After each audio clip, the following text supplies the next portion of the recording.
warahmatullahi wabarakatuh. Selamat siang bagi Bapak Ibu acara diseminasi best practice dari Preni.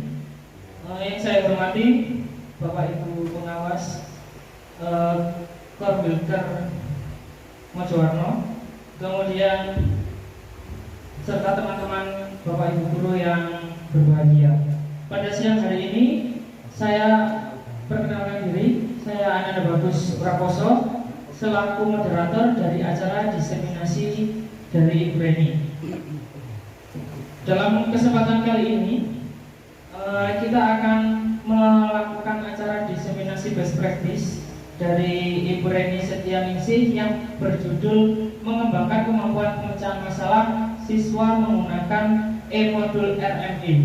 Nah, apa sih RME itu? Nanti silakan ditanyakan kepada Ibu Reni selaku pembicara.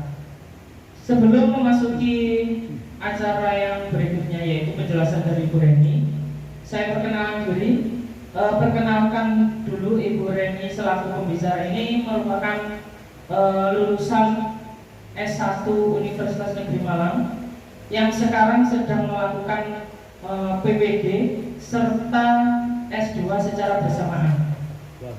Nah, untuk lebih jelasnya tentang mengembangkan kemampuan pemecahan masalah siswa menggunakan e-modul RME, saya persilakan kepada Ibu Reni selaku narasumber. Baik, sebelumnya terima kasih untuk Pak Bagus. Sebelum saya mulai, izinkan saya untuk memperkenalkan diri. Jadi nama saya adalah Reni Setianingsih. Saya bekerja di SDN Mojokerto 2. Mungkin bagi yang belum tahu SD-nya masuk ke gang ya. Jadi ada masuk-masuk, tapi tetap terlihat dari pinggir jalan.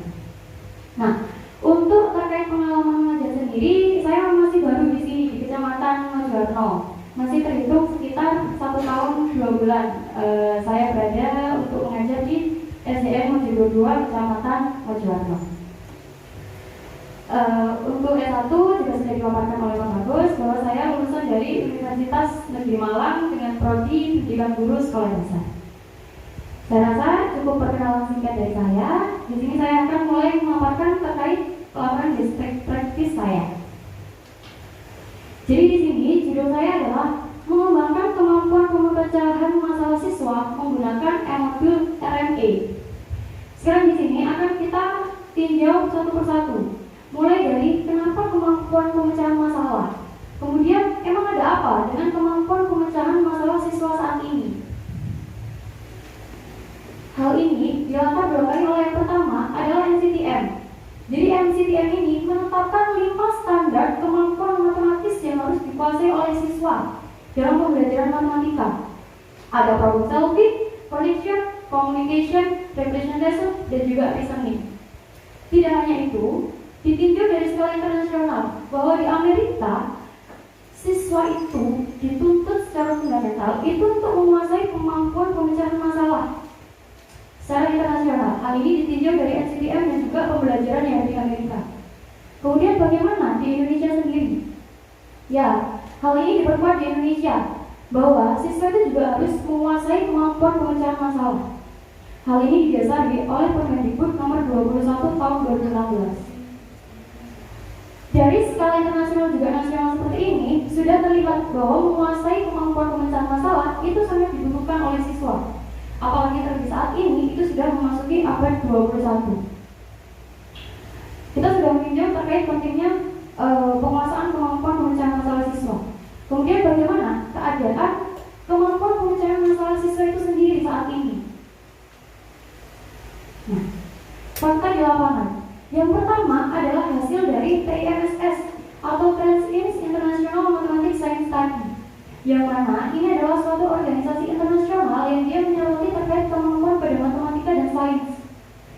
Dari sini, TIMSS itu dilakukan setiap 4 tahun sekali.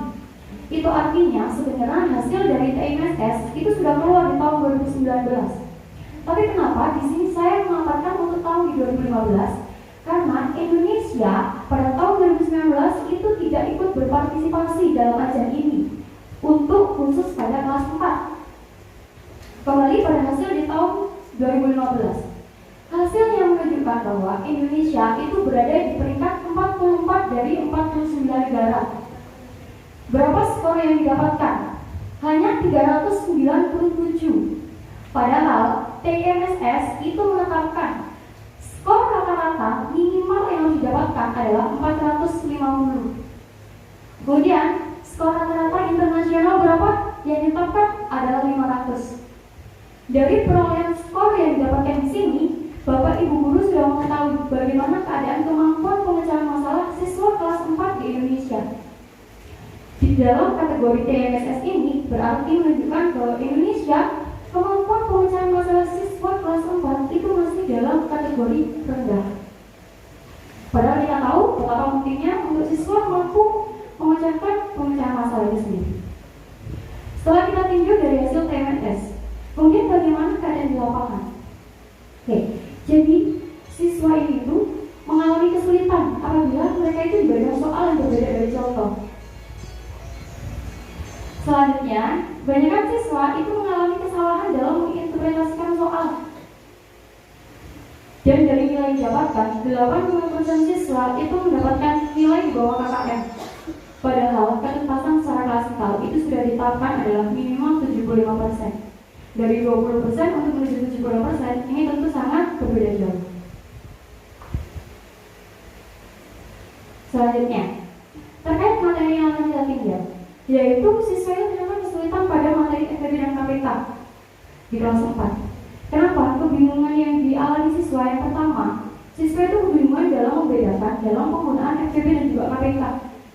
Kayak ketika dihadapkan dengan soal, kapan mereka menggunakan FEB, kapan mereka menggunakan KPK, mereka selalu mengalami kebingungan. Setelah itu, siswa juga sering dihadapkan jika mereka itu diberikan dalam soal cerita. Dan yang ketiga, biasanya guru hanya menggunakan form faktor. Ya, untuk bagi siswa yang sudah cepat menangkap perkalian pembagian memang cepat. Tapi kita tahu bahwa setiap siswa di kelas mempunyai karakteristiknya berbeda-beda. Tidak bisa kita memaksa semua harus langsung cepat di form faktor. Kemudian di sini saya menemukan kalau Janik dan Lida itu mengemukakan dalam mengajarkan materi KPK itu tidak hanya melulu menggunakan form faktor, tapi bisa menggunakan Venn diagram model, line segment model, directional area model. Kemudian setelah itu didukung juga dengan Albert Bennett lebih tepatnya. Di sini dia mengungkapkan kita bisa menggunakan number line method dan juga coverage method.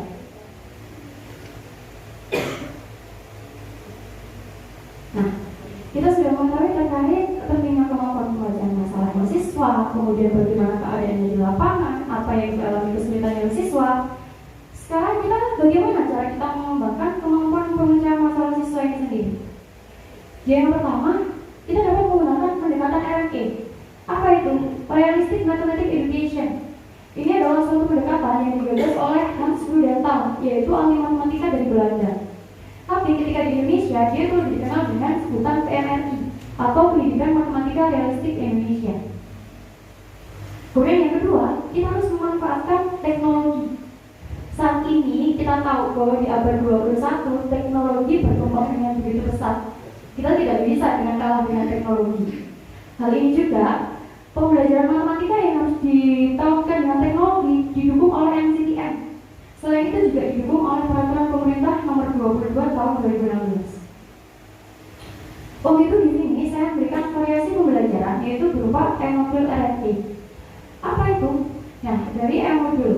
Jadi dia adalah sebuah modul yang berbentuk digital, yang mana dia secara isi dia bisa ditampilkan secara menarik. Kita bisa menyisipkan video, menyisipkan gambar, menyisipkan kuis yang diberikan link maupun barcode. Kemudian dia akan berbasis RME, yang mana pendekatan ini itu adalah berorientasi pada siswa. Soalnya, masalah tujuan dan manfaat dari best practice ini sendiri. Masalah, bagaimana hasil penerapan M-Module RME terhadap kemampuan pemecahan masalah siswa. Dan tujuannya adalah memaparkan hasil penerapan M-Module RME terhadap kemampuan pemecahan masalah siswa. Dan manfaatnya di sini diharapkan dapat bermanfaat bagi siswa, guru maupun sekolah.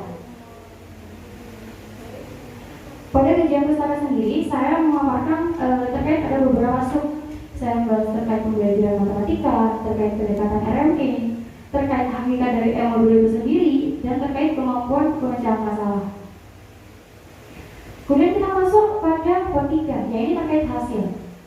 Nah, pada yang pertama itu adalah langkah memecahkan masalah ini sendiri. Pertama, untuk informasinya, ini penerapan ini dilakukan di SD saya, yaitu di SD Modul 22, lebih tepatnya pada siswa kelas 4 yang berjumlah 25 siswa. Kemudian dalam perencanaan mengajarnya, yang pertama melakukan analisis KE dan KJ, menyiapkan RDP, dan juga membuat modul RME itu sendiri. Nah, berikut ini merupakan tampilan secara kasar dari modul RME itu sendiri. Jadi ini dapat dibuka melalui handphone dan di dalamnya itu berisi, pertama tentu diawali dengan penyajian masalah. Kemudian terkait penyelesaian masalahnya sendiri itu diberikan beberapa model karena itu adalah karakteristik dari modul RME sendiri. Jadi ada yang menggunakan gambar, menggunakan batang, garis bilangan, form-faktor maupun diagram Venn. Kemudian di dalamnya juga diberikan suatu forum diskusi di dalam ketika pembelajaran ini berlangsung, supaya siswa dapat melakukan diskusi bersama teman-temannya terkait masalah yang diberikan. Di bagian akhir juga terdapat kuis yang dapat diakses oleh siswa.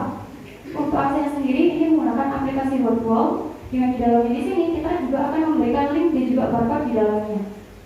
Kenapa Wordwall? Karena di sana itu dapat berbagai macam bentuk dari jenis soal, sama seperti AKN. Ada mungkin tidak selengkap yang akan diterapkan sekarang.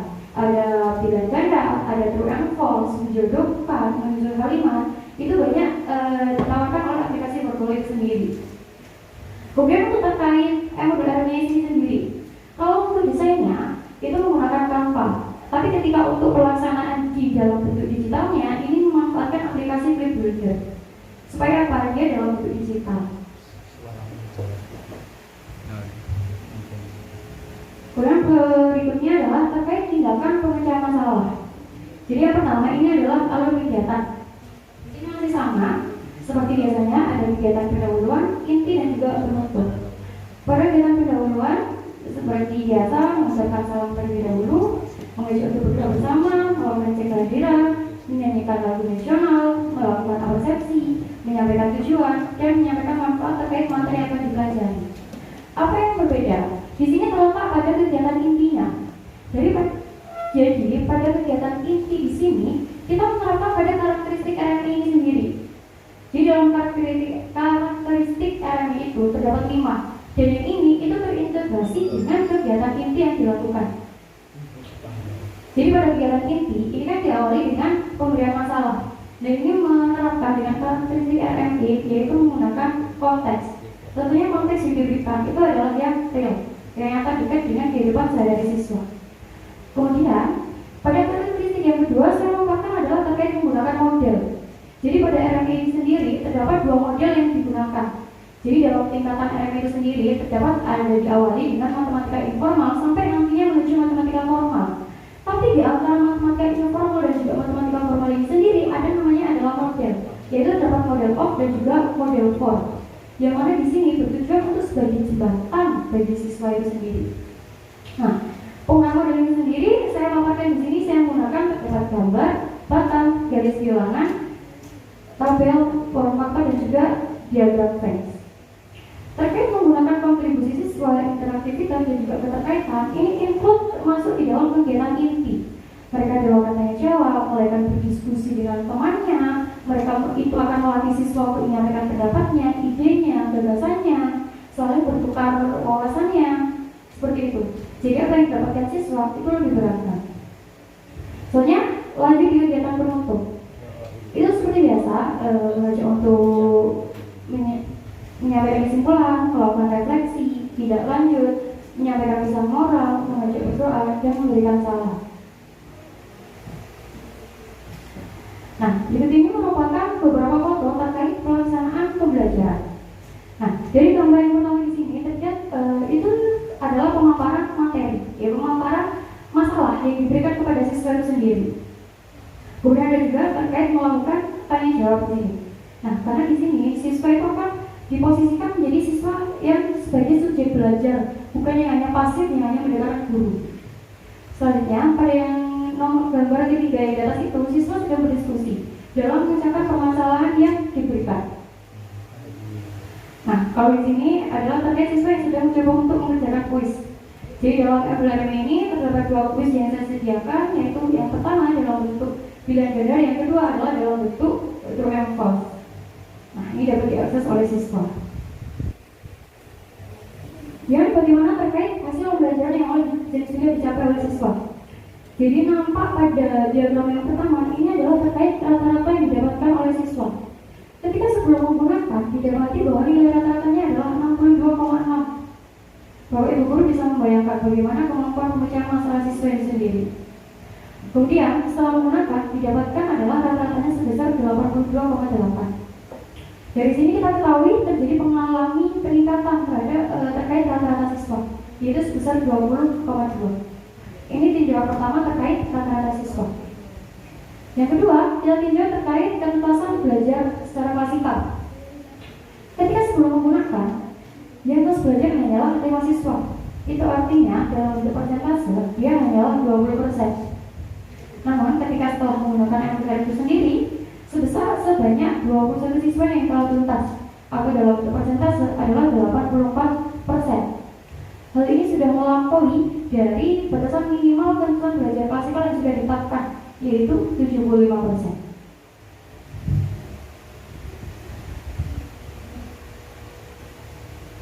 Masuk pada pembahasan hasil pembelajaran itu sendiri.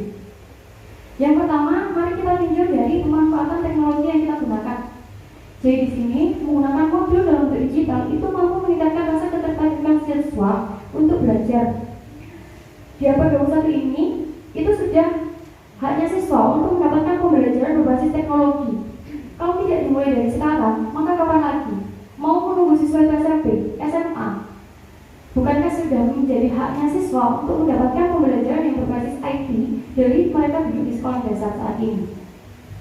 Hal ini juga didukung oleh pernyataan dari Daryanto dan juga Wicahyana. Selanjutnya, kita tinjau peningkatannya berdasarkan karakteristik RMP. Karena modelnya adalah berbasis Realistic Mathematical Education. Yang pertama kita tinjau dari penggunaan konteks atau pemberian masalah nyata kepada siswa.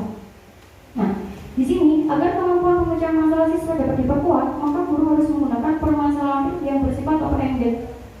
Artinya, bisa siswa itu mempunyai jawaban yang lebih dari satu. Jadi tidak hanya terpaku dalam satu cara itu sendiri, tapi dapat diselesaikan dengan berbagai cara. Kita memberikan kebebasan terhadap siswa untuk bereksplorasi terkait pemahaman yang sudah mereka dapatkan. Selanjutnya, kita tinjau dari karakteristik yang kedua, yaitu penggunaan model. Menggunakan model dalam pembelajaran yang menerapkan RME itu dibutuhkan siswa untuk menjembatani dalam menemukan konsep. Tadi sudah saya sampaikan bahwa karakteristik dari RME sendiri adalah yang kedua itu menggunakan model.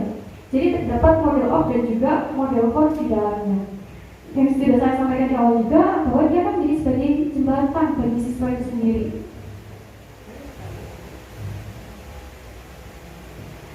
Kemudian terkait menggunakan kontribusi siswa, ini adalah karakteristik yang ketiga dari Realistic Mathematical Education itu sendiri.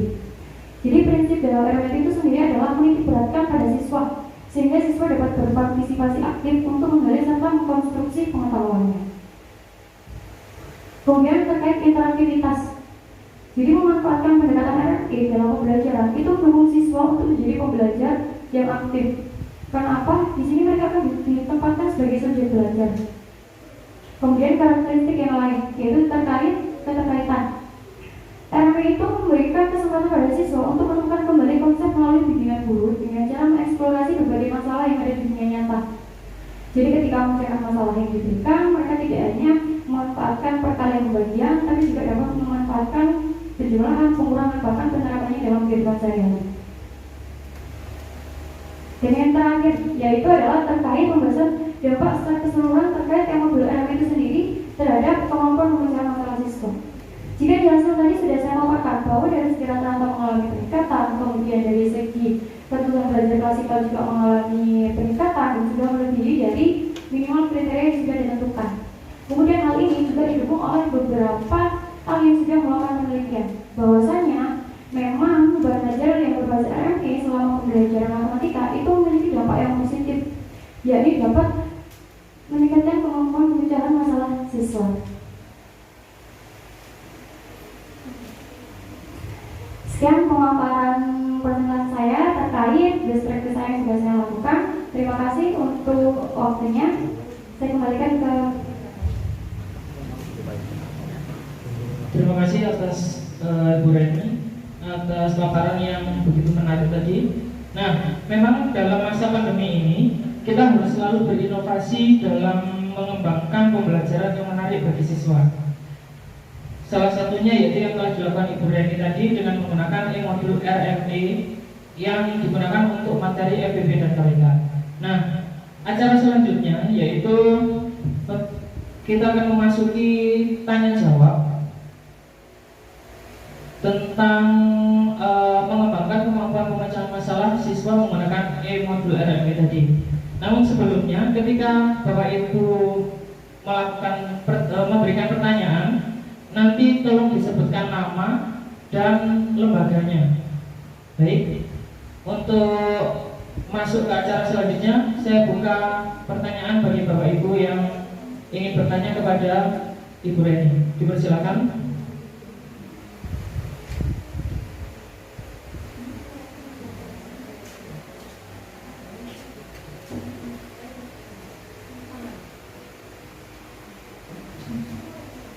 Silakan Ibu sebutkan nama dan lembaganya, kemudian pertanyaannya.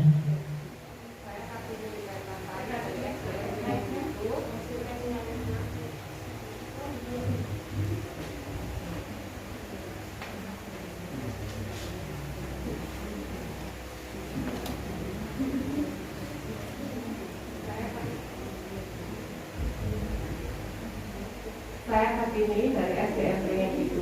Pertanyaan saya adalah, apa dampak nyata dari pembelajaran yang menerapkan modul RME ini?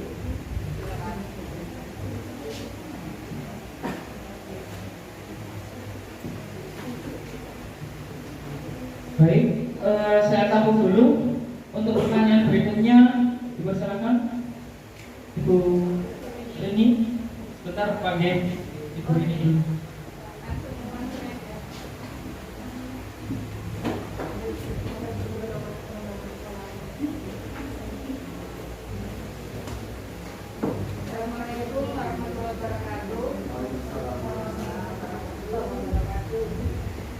Saya Septiarini Maulida ingin menanyakan terkait ini indikator siswa.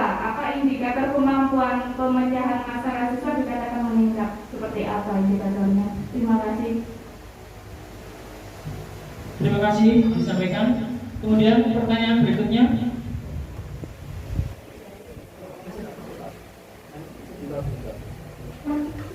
Terima kasih. Saya Budiola dari SDN Gedangan. Yang saya tanyakan apakah e-modul RME ini juga bisa diterapkan untuk matematika selain FBB dan KPK? Terima kasih.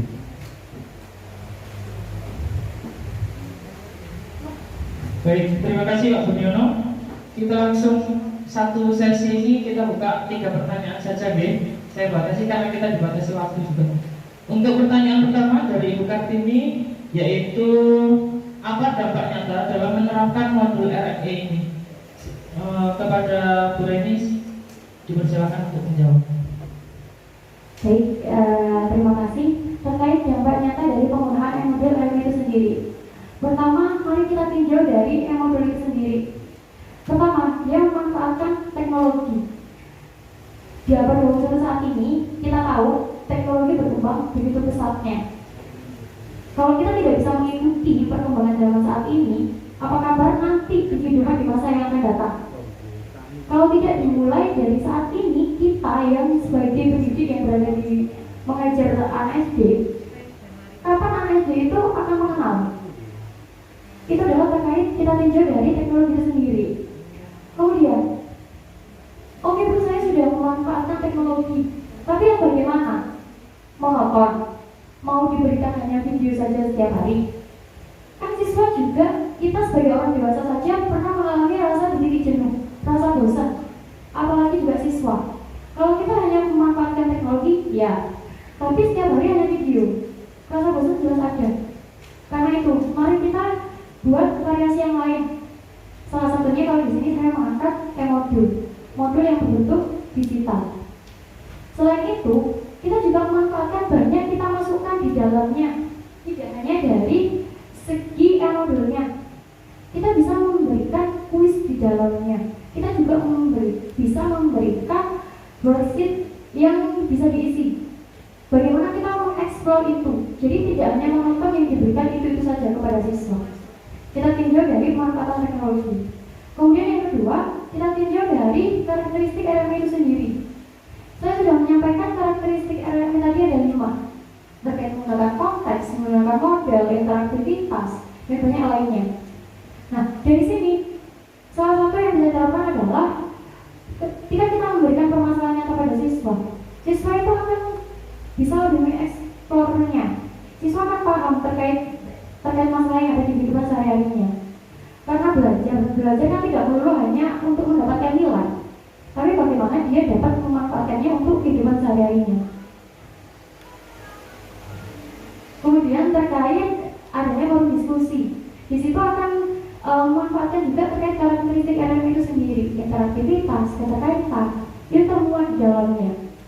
Siswa akan dilatih untuk menyampaikan pendapat, menyampaikan ide, gagasan, bertukar pendapat dengan temannya.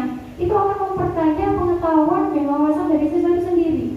Jika siswa bilang, oh menurut saya masalah ini diselesaikan dengan cara seperti ini, tapi dia jika berdiskusi dengan temannya, dia akan banyak mengetahui, oh kalau menurut versi temannya seperti ini, versi temannya seperti ini. Begitu Bu Kartini terkait dampak nyata dengan pembelajaran yang menerapkan modul RME itu sendiri. Baik, begitu Bu Kartini. Mungkin ada tambahan pertanyaan lagi? Sudah jelas. Kemudian pertanyaan kedua dari Ibu Septiarini Maulida, yaitu apa indikator yang digunakan untuk mengetahui peningkatan kemampuan siswa dalam modul RME ini? Silakan Bu Kartini. Terima kasih. Ya, jadi memang yang kita soroti adalah hasilnya. Bagaimana sih kemampuan pemecahan masalah siswa itu sendiri? Ya, kalau di awal tadi saya sudah mengatakan bahwa terjadi peningkatan, tapi apa indikatornya? Jadi ketika dalam pemberian soal yang diberikan kepada siswa, soalnya itu mengacu pada indikator kemampuan pemecahan masalah yang sudah saya tetapkan sebelumnya. Jadi tidak asal dengan memberikan soal kepada siswa, tapi soal yang berbasis kemampuan pemecahan masalah. Apa itu? Sudah ditentukan menjadi 4, yaitu yang pertama terkait pemahaman matematika, yakni terdiri dari pemahaman konseptual dan juga prosedural. Indikator yang kedua terkait strategi pemecahan, kemudian ada komunikasi dan juga terkait akurasi. Itu adalah indikator terkait soal yang bisa diberikan kepada siswa terkait kemampuan pemecahan masalah. Kemudian dari tes yang diberikan oleh siswa itu sendiri, barulah didapatkan yang pertama ditinjau dari nilai rata-rata yang sudah saya paparkan tadi yang mengalami peningkatan sebesar 20,2. Selain tinjauan dari rata-rata, juga ditinjau dari ketuntasan belajar secara klasikal yang sudah melampaui batas minimal yang sudah ditetapkan. Minimalnya adalah 75% dan sudah melampaui yakni sebesar 84%. Begitu. Kalau boleh tahu untuk soalnya itu Iya, begitu jawaban dari Bu Reni. Mungkin ada tanggapan dari Ibu Septiarini Maulida kepada jawaban dari Ibu Reni tadi. Dipersilakan. untuk tesnya tadi kan untuk kuis ya. Mohon maaf, saya luruskan kembali terkait kuis yang terdapat di dalam modul RME. Itu hanya kuis batas ketika untuk seberapa paham dia, bukan untuk tes akhir dalam kemampuan pemecahan masalah itu sendiri. Karena di dalam kuis yang saya berikan dalam modul RME itu berbentuk 2, yakni berbentuk pilihan ganda dan juga menjodohkan. Jadi berbeda dengan tes kemampuan pemecahan masalah yang saya berikan. Kuis dengan tesnya berbeda. Berarti tes tulis bentuk lembaran gitu, bukan yang lewat aplikasi. Bukan, jadi kuis yang di dalamnya itu ini hanya untuk ketika mungkin Bapak Ibu sudah pernah menggunakan kuisis. Nah, ini yang pertama. Jadi ketika itu sistemnya seperti kita bermain banyak orang, sistemnya juga mungkin perankingan seperti itu. Tapi yang membedakannya apa? Dalam bentuk penyajiannya. Dari template-nya itu juga berbeda, karena terdiri dari berbagai macam template dan itu bisa diganti-ganti dengan tampilan yang menarik. Itu terkait khusus ketika kita pelaksanaan di dalam itu sendiri, dalam pembelajaran itu sendiri. Itu yang pertama. Yang kedua, saya menerapkan terkait tipe soal dalam kuisnya itu ada dua. Kenapa saya mengambil pilihan ganda dan juga menjodohkan? Karena dia akan juga ada seperti itu. Jadi saya tidak mau hanya pilihan ganda, tapi saya mau memberikan yang lain. Karena di Wordwall difasilitasi ada juga menjodohkan, pilihan ganda, true and false, menyusun kalimat, banyak macamnya. Begitu Bu Septiani Maulida, mungkin ada tanggapan lain dari jawaban Ibu Reni tadi? Terima kasih. Untuk pertanyaan kedua sudah terjawab. Sekarang kita beralih ke pertanyaan ketiga dari Pak Budiono, yaitu tentang apakah modul RME ini bisa diterapkan di materi matematika lain selain dari FEB dan KPK. Untuk waktunya dipersilakan. Baik, terima kasih juga untuk pertanyaannya. Sangat bisa. Kenapa? Karena modul ini adalah bahan ajarnya. Kemudian RME itu adalah pendekatannya. Bukan berarti ketika saya mengangkat RME ini, saya mengangkat FEB KPK hanya untuk satu ini, tidak. Untuk spesial FEB KPK tidak. Karena apa? Kenapa ini FEB KPK? Seperti yang sudah saya paparkan terkait tadi, banyak siswa ini mengalami kesulitan di FEB KPK. Di kelas 4 saja mereka mengalami kesulitan. Apalagi nanti ketika di kelas 4 dan juga ada materi FEB KPK yang tingkatannya jauh lebih sulit dari kelas 4. Kemudian kita menemukan biasanya hanya menggunakan dari power factor itu sendiri. Maka dengan karakteristik RME ini sendiri yang dia pada karakteristik kedua, yaitu menggunakan model, terdapat model off dan juga model for, maka dalam modul yang saya berikan ini itu disajikan beberapa alternatif terkait pemecahan masalah pada FEB dan KPK. Jika ingin menerapkan terkait modul RME pada materi yang lain, tentu sangat bisa. Tapi jangan lupa dengan karakteristik dari RME itu sendiri. Jadi tidak terpaku hanya pada materi FEB dan juga KPK. Demikian Pak Budi, jawaban dari Bu Reni. Mungkin ada tanggapan dari Pak Budiono terhadap jawaban dari Bu Reni? Sudah. Baik, pertanyaan yang ketiga juga sudah selesai. Nah, Bapak Ibu, diskusi ini sangat menarik, ya. Ada banyak pertanyaan yang mungkin kita ingin sampaikan, namun karena keterbatasan waktu. Nah, keterbatasan waktu ini yang membuat kita untuk menutup kegiatan diseminasi. Terima kasih Bu Eka atas arahannya. Bapak Ibu yang berbahagia, alhamdulillah rangkaian acara diseminasi best practice yang berjudul mengembangkan kemampuan pemecahan masalah siswa menggunakan modul RME telah dilaksanakan dengan lancar. Kita sudah mendapatkan inspirasi dari Ibu Reni tadi dengan menggunakan modul RME. Nah, modul RME ini bisa menyelesaikan masalah kesulitan siswa dalam memahami soal matematika FEB dan KPK. Terbukti terjadi di SDN Mojodur 2, yaitu di kelasnya Bu Reni, yang telah meningkat dari kemampuan awal siswa yang rendah meningkat sebanyak 20% tadi. Mudah-mudahan materi yang sudah disampaikan bermanfaat dan membuat kita semua tergerak untuk mencoba mengikuti praktek baik yang dilakukan Ibu Reni.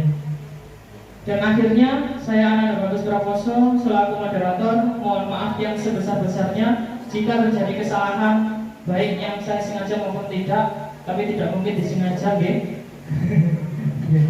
Saya akhiri. Terima kasih atas perhatiannya. Wassalamualaikum warahmatullahi wabarakatuh.